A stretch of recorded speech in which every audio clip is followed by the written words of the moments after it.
কাঠালিয়া ব্লকের মনাইপাথর এডিসি ভিলেজের গ্রামীণ রাস্তাঘাটগুলোর অবস্থা বর্তমানে অত্যন্ত শোচনীয়। বেশ কয়েকটি উচ্চ মাধ্যমিক, মাধ্যমিক ও এসবি স্কুল এবং একটি গুরুত্বপূর্ণ বাজার এলাকা নিয়ে গঠিত এই অঞ্চলের সড়কগুলো বিগত কয়েক বছর ধরে সংস্কার না করায় খানাখন্দে ভরে গেছে। সাম্প্রতিক সময়ে দিনরাত একটানা ঝিরঝিরে বৃষ্টির কারণে রাস্তাগুলোর মাটি ফুলে উঠে পরিস্থিতি এমন পর্যায়ে পৌঁছেছে যে সেগুলো এখন সম্পূর্ণ চলাচলের অযোগ্য। স্কুল পড়ুয়া ছাত্রছাত্রীরা বিদ্যালয়ে যেতে চাইছে না এবং সাধারণ মানুষও এক প্রকার গৃহবন্দী হয়ে পড়েছে।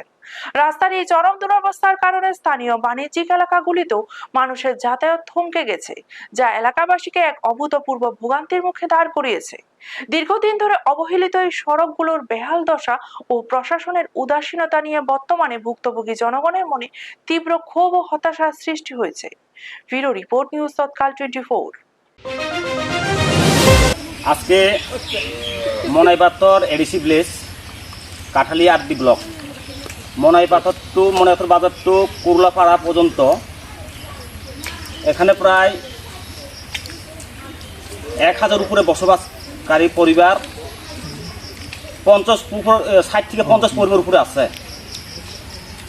এই রাস্তাতে যে প্রায় দীর্ঘ 8-9 বছর ধরে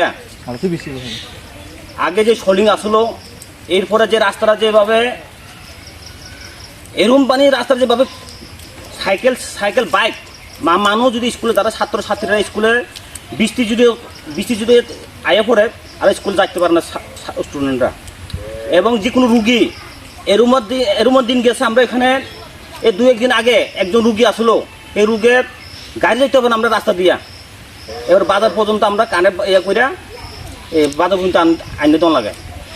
আমি চাই মাননীয় মুখ্যমন্ত্রীর কাছে আবেদন করতে আসি, আপনারা দেখেন এই যে মনাইপাথর কুরলাপাড়া টু বাজার, মনাইপাথর বাজার এরকম বেহাল রাস্তা, এই রাস্তাটাকে আপনাকে দপ্তর থেকে একটু জানান।